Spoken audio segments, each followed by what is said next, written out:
Dans quelques heures, le Congo belge deviendra officiellement le Congo. En ce 30 juin 1960, le roi des Belges, Baudouin, arrive dans la capitale congolaise pour se défaire d'un pays grand comme 80 fois la Belgique, considéré par la famille royale comme sa propriété privée.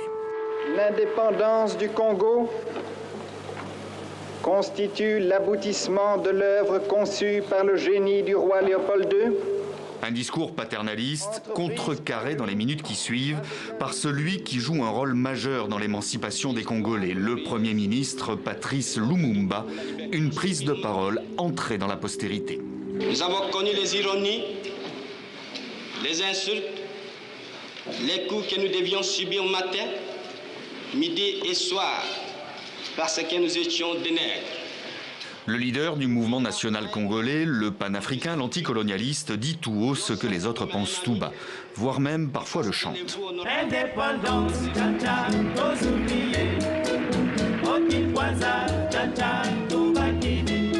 C'est par cette chanson que les Congolais ont appris l'indépendance de leur pays. Seulement la fête sera de courte durée. Les provinces du Katanga et du Kasaï font sécession. Une mutinerie éclate au sein de l'armée. Un jeune colonel dirige un coup d'État, Joseph Mobutu. L'armée nationale congolaise a décidé de neutraliser le chef de l'État. S'ensuit l'arrestation puis l'assassinat le 17 janvier 1961 du Premier ministre récemment déchu, Patrice Lumumba, et de ses partisans. Eerst een stuk snijden, hè? Zagen. Want wij zijn chirurgen, we kennen dat allemaal niet, dus die lichamen moesten... Les restes des corps seront dissous dans l'acide. Sa disparition va inspirer plusieurs rébellions populaires dans une grande partie du pays. Le 25 novembre 1965, le jeune colonel Mobutu, devenu général, est placé à la tête de l'État par l'armée. Il entame un règne de 32 ans, sans partage, devient président de la République à la tête d'un parti unique, rebaptise son pays Zaïre, instaure un véritable culte de la personnalité. Dictateur jusqu'à sa chute en 97. Renversé par Laurent Désiré Kabila, le rebelle des années 60, engagé dans une lutte contre Mobutu, à son tour d'être président. Je jure fidélité à la nation. Avant d'être assassiné par l'un de ses gardes du corps en 2001. Son fils, Joseph Kabila, lui succède dans les heures qui suivent jusqu'au 19 janvier 2019, où l'opposant, Félix Tshisekedi, prête serment. Le pays connaît alors la première transition pacifique de son histoire. Joyeux anniversaire à la République démocratique du Congo, 60 ans d'indépendance. Aujourd'hui, on va revenir sur l'histoire de ce pays béni qui est l'un des plus riches de la planète grâce à ses ressources naturelles et ses sapologues. Mais étrangement, c'est aussi l'un des pays les plus pauvres de la planète. Mais oui, ça a toujours été un gâteau géant partagé par la Belgique et les États-Unis et des entreprises comme Microsoft ou Apple. La RDC, c'est comme un plat que tu cuisines pour ta famille, mais qu'au final tes voisins mangent sans même te laisser goûter pour savoir s'il y a trop de sel.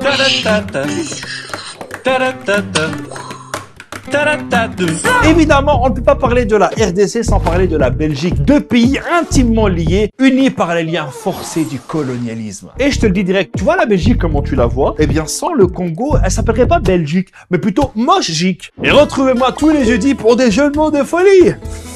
Non, il n'y a pas d'eau, mais abonne-toi.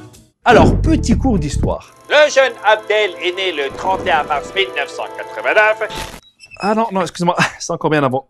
Entre 1885 et 1908, soit 2 ans avant la naissance de Michel Drucker, Léopold II, roi des Belges, était propriétaire du Congo. Le mec, il était dans le business de l'ivoire et du caoutchouc et il a exterminé à l'époque près de la moitié de la population congolaise. C'était son petit jardin de 2,3 millions de kilomètres carrés. Il avait un mi-temps comme roi et un mi-temps comme serial killer. Mais enfin, ça va pas! De 1908 à 1960, la Belgique colonise officiellement le Congo et y découvre des nouvelles ressources comme l'uranium présent notamment dans la région du Katanga. Et là, je vais te dire un truc qu'on t'apprend pas à l'école. Est-ce que tu savais que c'est grâce à l'uranium congolais que les États-Unis ont pu développer leur programme nucléaire? Donc c'est peut-être grâce au Congo que la Deuxième Guerre mondiale s'est arrêtée. Ah ouais, ça t'embouche un coin. Allez, je t'emballe ça et tu sers ça à ton prochain repas de famille. C'est cadeau. On fait que donner ici, n'est-ce pas? Dans les années 50, il y a eu un mouvement nationaliste, notamment avec Patrice Lumumba, et je peux les comprendre. Pour te donner une idée de l'ambiance, en 1958, donc hier soir, il y avait l'exposition universelle. Et là, tu as la Belgique qui a présenté son atomium et un zoo avec des petits-enfants congolais que les gens pouvaient visiter. Voilà. Il n'y a pas un masque contaminé à lécher, là, parce que là, je te jure... En 1960, quand la Belgique décide enfin de rendre les clés du Congo, là, t'as le roi Baudouin qui rend hommage au génie Léopold II. L'indépendance du Congo constitue l'aboutissement de l'œuvre conçue par le génie du roi Léopold II. Là, t'as Lumumba qui entend ça, il prend le mic et il balance comme jamais. Combattants de l'indépendance, aujourd'hui victorieux, nous avons connu les ironies, les insultes, les coups que nous devions subir matin, midi et soir, parce que nous étions des nègres. Là, tu dis, ça y est, ils sont indépendants. L'ignorance. Que nenni. Quelques jours plus tard, c'est parti en vrai. T'as eu des émeutes, t'as le Katanga qui déclare son indépendance. Comme par hasard dans l'un des endroits où il y a beaucoup de richesses. T'as des assassinats comme celui de Lumumba. Meurtre pour lequel la Belgique a attendu 40 ans pour s'excuser. T'as aussi des milices soutenues par les États-Unis et la Belgique d'un côté et l'URSS de l'autre. Pendant 5 ans, le Congo, c'était Game of Thrones. Mais en 1965, Mobutu prend le pouvoir et change juste le nom du pays. Il l'appelait ça Zaïre. Et pendant 32 ans de règne, il a détourné des milliards de dollars. Bon, du coup, je vais aller lécher des gants contaminés. Il y a des gants ici, là, s'il vous plaît. Et même si le mot opposition n'existait plus dans le dictionnaire, tu ne restes pas pendant 32 ans au pouvoir par hasard.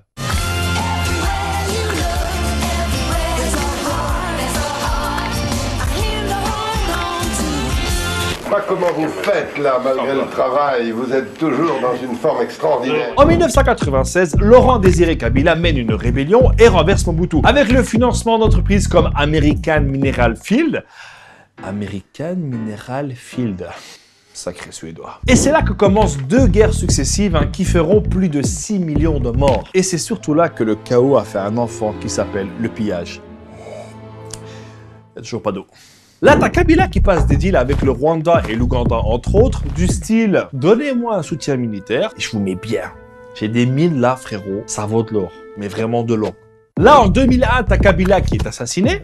Décidément, il y a une espèce de Covid sur les dirigeants congolais. Là, t'as le Premier ministre belge qui vient, vu qu'il est un peu chez lui, qui dit en gros, vu que Kabila est mort, j'ai une idée, si on mettait son fils, c'est juste une idée, qui va être appliquée, certes, mais c'est juste une idée. Depuis la fin de la Deuxième Guerre en 2002, les troupes étrangères se sont retirées, mais ont laissé la place à plein de groupes armés financés par des pays voisins pour le pillage des ressources. Et alors là, tout y passe. Or, cuivre, diamant ou encore cobalt et coltan. C'est ces trucs qui servent à fabriquer ton smartphone ou ton ordinateur. Et il y aurait plus de 40 000 enfants qui travaillent plus de 10 heures par jour pour extraire le cobalt qui est utilisé pour des entreprises comme Microsoft, Apple ou Samsung. Donc quelque part, le smartphone ou l'ordinateur que tu es en train d'utiliser pour regarder cette vidéo par exemple, contient certainement une part de la richesse de la RDC. Depuis 2019, le pays a un nouveau gouvernement et il est à 2 doigts de mettre Ebola au chômage. Mais selon vous, qu'est-ce que la RDC peut faire de plus pour enfin rayonner comme elle le mérite? Vous mettez ça en commentaire et je souhaite une bonne fête de l'indépendance à tous les Congolais. Rendez-vous la semaine prochaine. Ciao!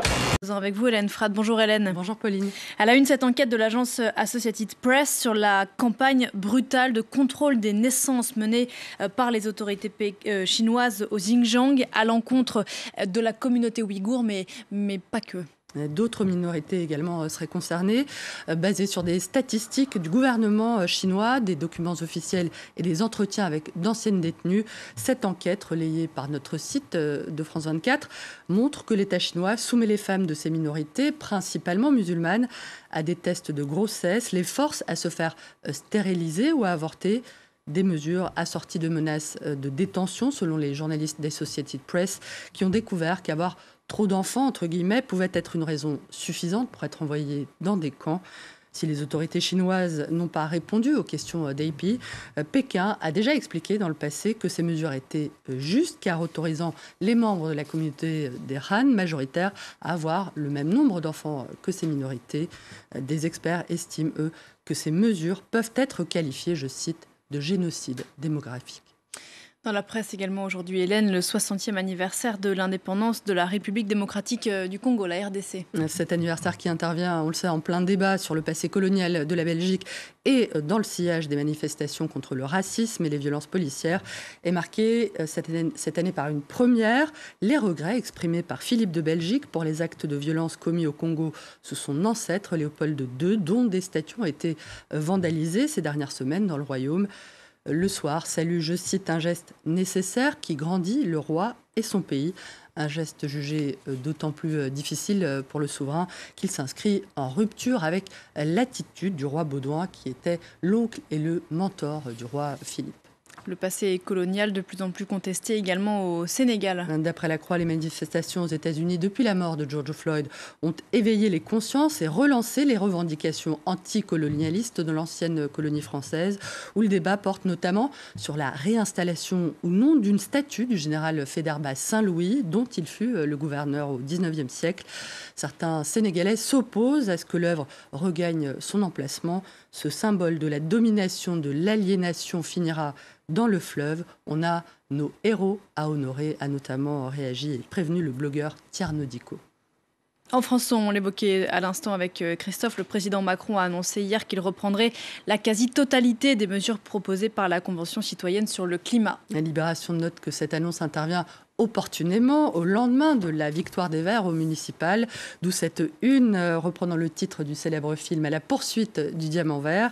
Le journal qui note aussi qu'Emmanuel Macron élude les mesures les plus sensibles, comme la taxe sur les dividendes, rappelle qu'officiellement Emmanuel Macron était déjà vert à son élection, que la démission de Nicolas Hulot a montré que c'était une couche de peinture superficielle et dit attendre cette fois une couleur franche qui ne déteigne pas au fil des jours. Fantastique photo à la une de Libé. Merci beaucoup Hélène, c'était la revue de presse. On se retrouve dans un gros quart d'heure sur cette antenne. À tout de suite.